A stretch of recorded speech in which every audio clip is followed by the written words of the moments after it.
My channel in the kitchen വിത്ത് ബിന്ദു. അപ്പോൾ ഇന്ന് നമ്മൾ ചെയ്യാൻ പോണത് ഭയങ്കര ഈസിയും സൂപ്പർ ടേസ്റ്റിയുമായിട്ടുള്ള കൊടംപുളി ഇട്ട് വറ്റിച്ചെടുത്ത കൊഞ്ച് കറിയാണ്. അപ്പോൾ ഇത് ഞാൻ പറഞ്ഞല്ലോ, ഉണ്ടാക്കിയെടുക്കാൻ ഭയങ്കര എളുപ്പമാണ്. നിങ്ങൾ എന്നെ ആദ്യമായിട്ടാണ് കാണുന്നതെന്നുണ്ടെങ്കിൽ എൻ്റെ ചാനലൊന്ന് ലൈക്ക് ചെയ്യാനും ഷെയർ ചെയ്യാനും സബ്സ്ക്രൈബ് ചെയ്യാനും മറക്കരുത്. ഇനി ഒട്ടും താമസിക്കാതെ നമുക്ക് വീഡിയോയിലേക്ക് പോവാം. അപ്പോൾ നമ്മുടെ കൊടംപുളി ഇട്ട് വറ്റിച്ചെടുത്ത കൊഞ്ച് തയ്യാറാക്കാൻ വേണ്ടിയിട്ട് ഞാനിവിടെ 1/2 കിലോ കഴുകി വൃത്തിയാക്കിയ കൊഞ്ച് എടുത്തിട്ടുണ്ട്. പിന്നെ ഒരു സവാള ചെറുതാക്കി അരിഞ്ഞെടുത്തതാണ്. അപ്പോൾ നിങ്ങളുടെ കയ്യിൽ ചെറിയുള്ളി ഉണ്ടെന്നുണ്ടെങ്കിൽ അതെടുത്താൽ മതി. 1 ടേബിൾ സ്പൂൺ കാശ്മീരി മുളക് പൊടിയും 1 ടേബിൾ സ്പൂൺ എരിവുള്ള മുളക് പൊടിയും കൂടി ഒരു 1/2 ടീസ്പൂൺ മഞ്ഞൾപ്പൊടിയും കൂടി എടുത്ത് വെച്ചിട്ടുള്ളതാണിത്.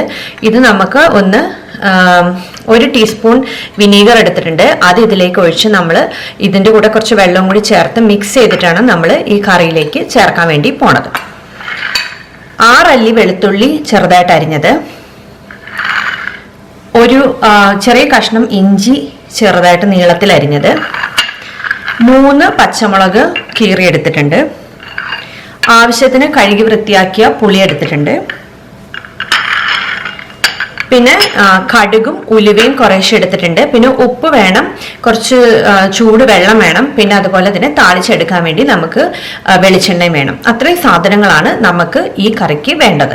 അപ്പോൾ നമുക്കിത് പെട്ടെന്ന് തന്നെ പോയി തയ്യാറാക്കി കൊണ്ടുവരാം.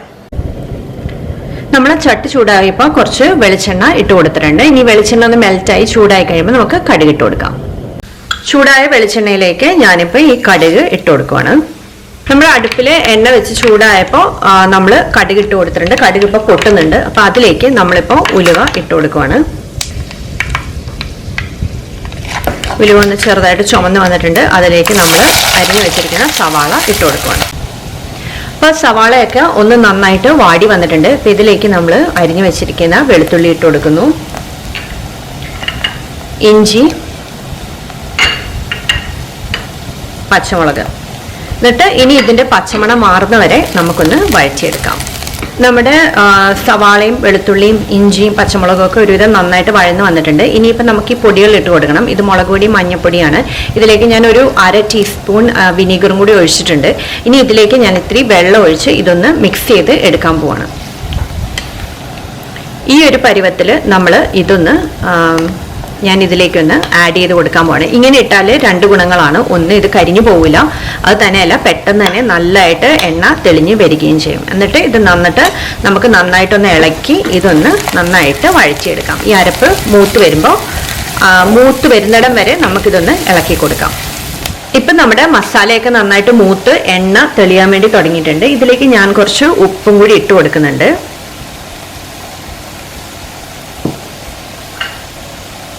ഇനി നമുക്ക് പുളി ഇട്ട് കൊടുക്കണം. ഞാനിത് 2-3 കഷ്ണമായിട്ടൊന്ന് കീറിയിട്ടാണ് ഇട്ട് കൊടുക്കുന്നത്.